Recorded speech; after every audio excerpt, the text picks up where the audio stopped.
Hey everyone, Mr. Happy here, and today I got a bone to pick with Final Fantasy XIV. Now, over the years, we've seen a multitude of updates to the game's systems, whether it be crafting, gathering, combat, raids, exploration zones, housing, everything. Even if not every system rings true with the player base, at least every aspect of the game is constantly being updated and maintained to some degree.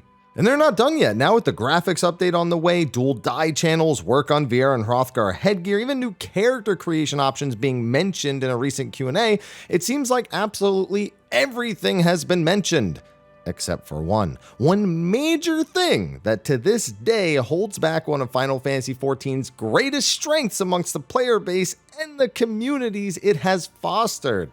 I speak of nothing other than the social tab. Originally, I was just going to say the friends list. I changed my mind right there while looking at the script. It's undoubtedly the most neglected aspect of the social constructs of Final Fantasy XIV. However, I realized that there's a lot of things in there that are out of date. Now, it's not to say everything in the social tab is terrible. Player searches, whatever, it works as intended. Emotes have gotten a bunch of updates, so, that's in the social tab. And housing's always being updated, even if I don't exactly find the menu to be the most intuitive. We've got new features like fellowships and the fellowship finder here, but even those are just a little redundant. I'll elaborate a little bit later. However, like I said, Final Fantasy XIV's friends list, and by extension the blacklist, together are two of the most outdated features of the game. While we of course have Discord and Facebook groups that exist and see prevalent use, that doesn't really seem like a good reason for the in-game systems to be as hindered as they are. So what are the issues with the friends list? Well, the 200 limit is one for me personally, but I'm gonna go ahead and say that is a streamer problem on that one. 200 is a lot of people, and I definitely like the limit to be higher, but definitely not the thing I would prioritize if I was the dev team. However, it makes my first issue a little more obvious, the responsiveness of the whole thing. The friends list for 14 basically loads from nothing whenever you actually open the tab, and it populates on its own like 10 names at a time over like 10 seconds or so. It'll do this before sorting or organizing based on settings, and must load in its entirety before you can complete any major functions. Got a new friend request? If you accept it while the list isn't fully loaded, it won't actually finish the acceptance process until it does fully load. And if you close the list before it's fully loaded, you'll need to open it again and load it again to finish your actual friend acceptance. It also reloads anytime you do anything, whether it be adding someone or deleting something. It's just annoying. It just screams of please update me on a technical level. Another longtime gripe with the community is that deleting someone off of your friends list doesn't actually remove you from their friend list. They can still see if you're online, where you are, and generally tell what you're doing, even if you delete them. The list is kept client-side, so there's been tons of cases of harassment following just a bad series of events. You don't really know someone when you meet them online. You might add them because you were doing something together, whatever, and then something happens and it actually becomes a tool for harassment. Yeah. The friends list of all things can be used as a tool for harassment, and Yoshida himself has addressed this issue on live letters, so they know it's a thing, but it still happens. It's still how it's designed. And then you've got other functional issues. If someone has multiple characters, you need to add each character to your friends list if you want to keep up with whatever their activities are. So one person may take up multiple slots on your friends list, and again, you only get 200. And the list goes on and on. The need to retrieve the online status when people are on other servers, its separation from the other social tabs like link shells and crossworld link shells.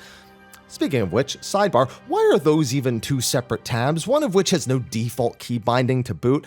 I seem to recall them mentioning wanting all link shells to be crossworld at some point, and maybe that'll fix it up, so they've never done anything, but every different thing is its own separate menu and not in any way connected. They're all just segregated from each other. Not to mention that all of these issues persist for the blacklist as well. Limited slots per character basis. Heck, blacklisting someone doesn't even remove you from their friends list. There's no way to stop it.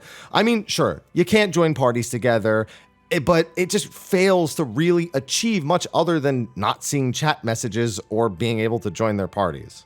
The whole thing just needs to be turned upside down and done from scratch, down to its appearance even. I mean, it just looks so... it's just matter of fact. I mean, it's a list of friends. What else do you want? Plain Jane, if you will. It would behoove the game greatly to iron out all of the friends list issues, make it more responsive, make it more efficient in adding or removing and blocking people, and link it closer to the other social functions like link shells and fellowship. Also, on fellowships, I haven't really looked at fellowships in a long time. I just remember going into the fellowship finder and laughing at the sheer degeneracy in there. It's pretty funny. Some of it depressing, but most of it pretty funny.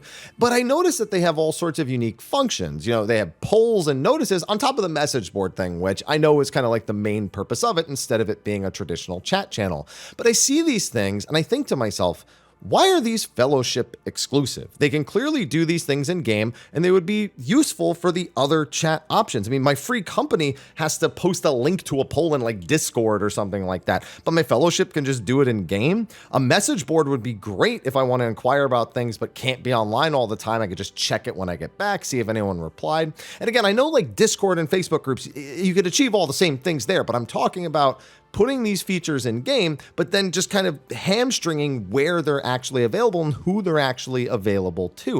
It just doesn't make any sense to me. And just like link shells and cross-world link shells, it's another whole separate menu. So again, all these things just put in all these different places, most of which without keybinds again. So it's frustrating and convoluted for no reason other than it just is. All in all, if the team is looking at 10 more years of service, they're doing all these other things to update it. They made the MSQ entirely soloable. You know, they're doing the graphics update, the die channels, all the things I mentioned earlier. It feels like they've kind of forgotten to give enough attention to one of Final Fantasy XIV's greatest strengths, its social aspects and communities. It's not an unreasonable ask if you ask me. I'm sure most things, it has like tons of technical debt, but it's a goal to tackle at some point. I shouldn't need to join 8 billion Discords for everything because the game systems are lacking. I'd rather they tackle it at the root, right in the game itself. Account-based friend requests and blocks, combining more menus for quicker navigation. You know what? Let me mail my alt while we're at it. That's another thing. I can't add my alt to the friends list and I need someone on my friends list in order to mail. So I just can't do it. I need to like a middleman, or I need a free company that we've both been invited to, but by someone separately because I can't invite my own alt to my own free company. Anyway, yeah. So that just came to mind on top of all that. So that's another thing. And here's the thing. I've gotten so used to using Discord or my Twitch stream or the YouTube comment section that I'm sure I've missed things. I'm sure other people will say, not to mention that, but there's also this other thing somewhere in the comment section below. But I just think they need to, at some point, take a look at this, reorganize it, redo it. And I know people have been asking for something that's like BattleNet for ages. Maybe that is the solution, but whatever the solution is, there's a better life than what we have in terms of our social aspects, and I'd like to see them work on that. Anyway, sorry, this just popped into my mind and I wanted to make a video, so here you go. You got a video before FanFest. You know what? I hope FanFest, they go, oh, by the way, we're redoing all this, and this video just seems stupid. And if it is, somebody please post a comment below, or I'll remember to do it and pin it that says, well, never mind, I guess they said something. I guess we'll move on from that. Anyway, nice video. So with that, be sure to like and subscribe, share the video, comment below, do all the usual engagement things that we creators ask you to do, and keep an eye out for some FanFest coverage this week. Don't forget that the JP Fan Festival will be taking place at 5 p.m. Pacific on Saturday this week, January 6th. I know that it says the 7th and the 8th on the site, but that's the dates it'll be in Japan. It's going to be bright and early for them at like 10 a.m. Really bright and early for EU. But I'm going to be doing co-streams on Twitch and YouTube. I'm going to be posting thoughts, reviews, videos, all that stuff. So be sure to give me a subscription if you want to see all that. Anyway, with that, I'll see you later. Bye-bye.